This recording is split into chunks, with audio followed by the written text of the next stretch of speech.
Hello children, today we are going to study about the heterotrophic nutrition.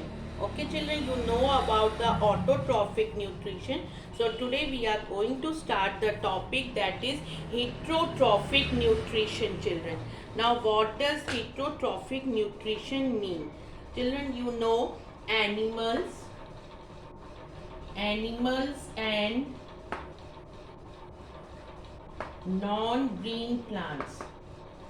Animals and non-green plants such as fungi and bacteria.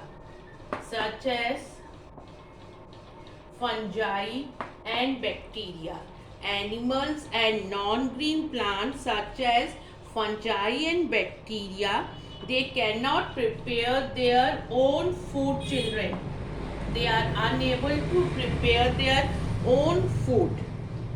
They depend directly or indirectly on the green plants. They are dependent on the green plants because they are unable to prepare their own food.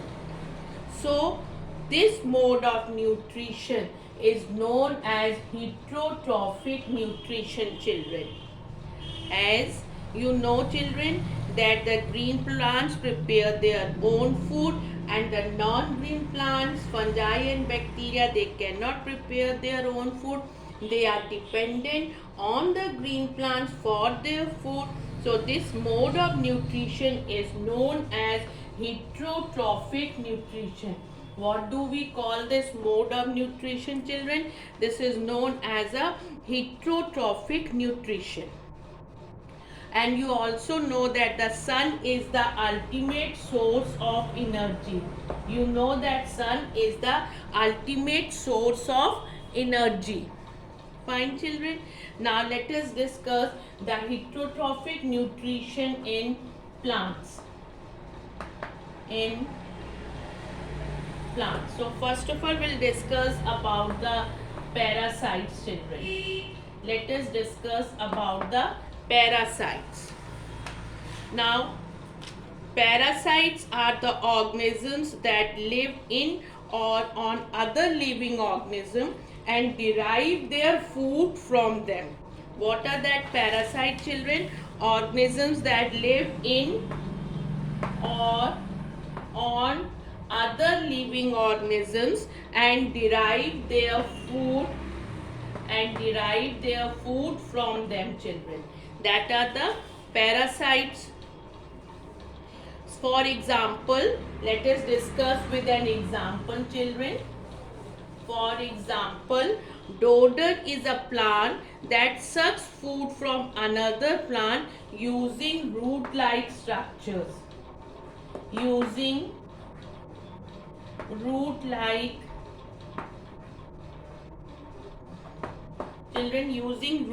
structure.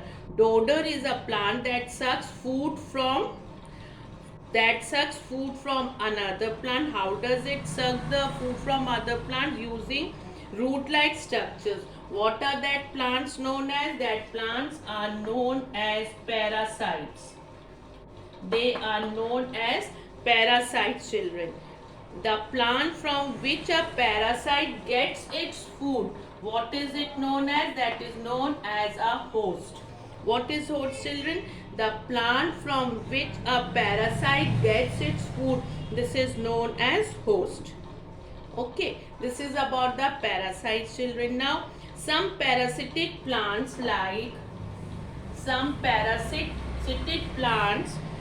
mistletoe plant, they grow on trees such as mango. They grow on the trees such as mango, have green leaves and can synthesize their food. Some parasitic plants like mistletoe which grow on trees such as mango, they have their green leaves and can synthesize their food children.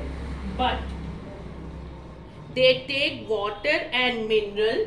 They take water and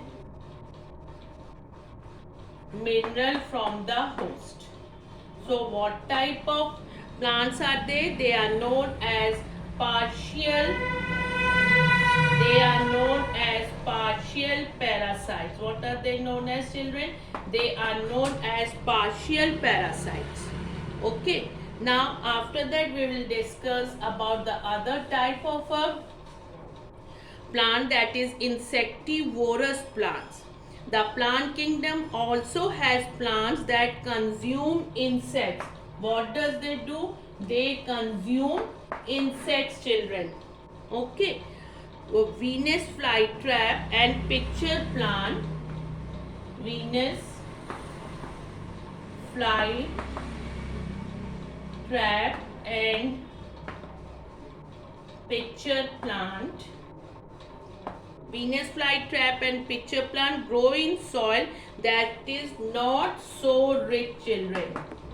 Means all that nutrients which are required, it is not present. They use the nutrition obtained from the insects. What does they do? They use the nutrition obtained from insects to supplement the food they prepare by photosynthesis. So which type of plants are that? They are known as insectivorous plants.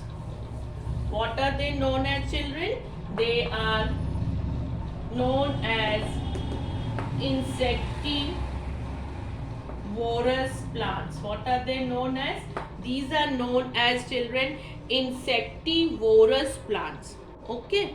Now let us discuss the other one, that is about the saprotrophs, children. Now we are discussing about the saprotrophs.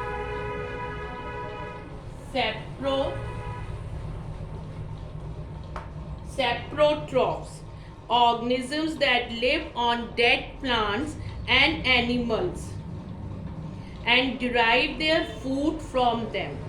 Organisms that live on dead plants, organisms which live on dead plants and animals, they derive their food from them.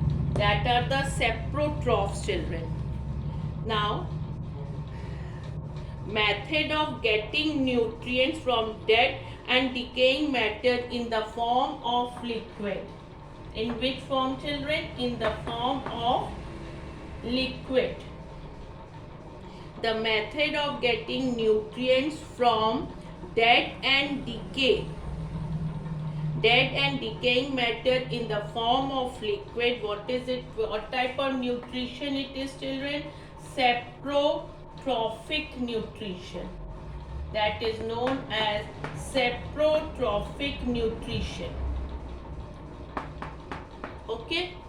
Examples are mushroom and other fungi and bacteria. These all are the examples. What are saprotrophs, children? Some non-green plants live on dead and decaying plants and animals and derive their food from them.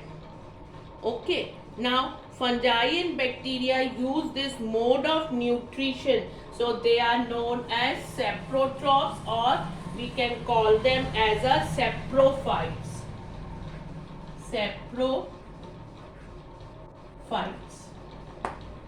Okay. Now, next we are going to discuss about the symbiosis, children. Let us discuss about symbiosis.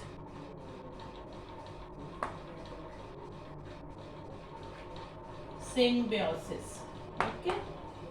Now in this what happened, it is the mode of nutrition where two different organisms work together for their mutual benefit. They work together for their mutual benefit, children. What is this symbiosis, children?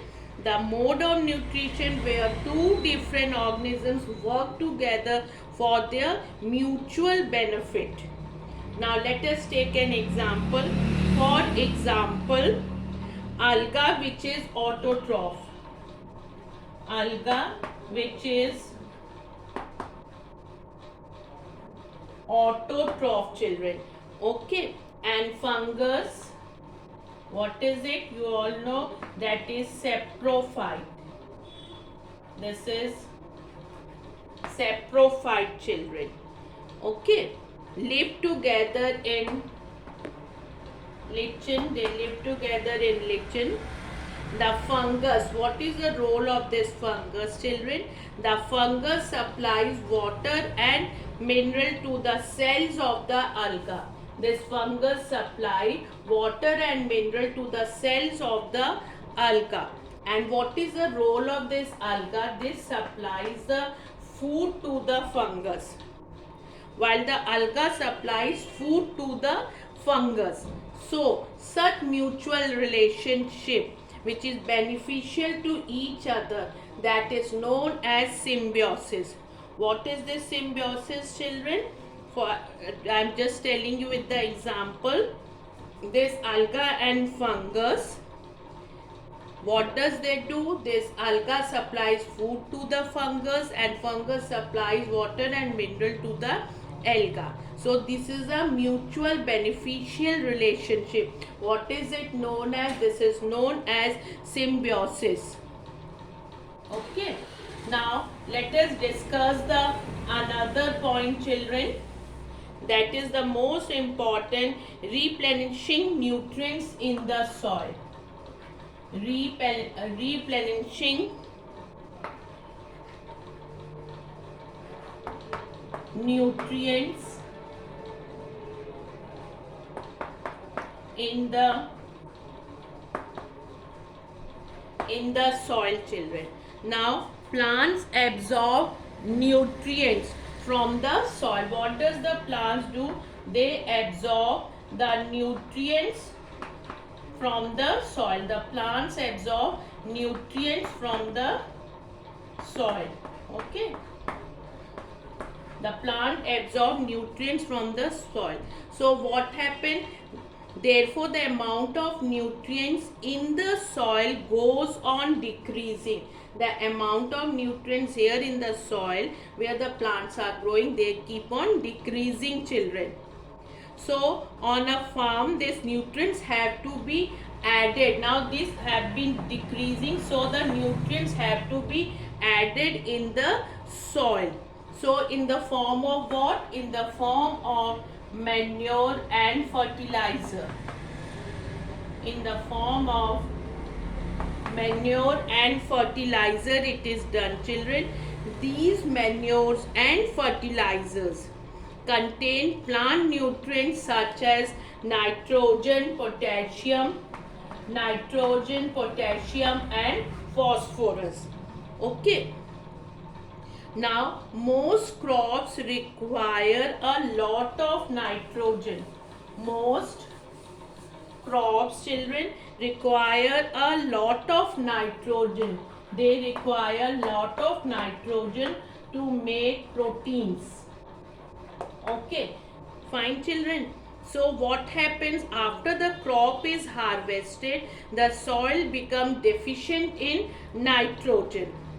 So you know about the rhizobium bacteria. Rhizobium bacteria, children. Now, what is the role of this rhizobium bacteria? Can take atmospheric nitrogen and it can convert it into a soluble form that the plants can absorb. It can convert it into the soluble form that the plants can absorb.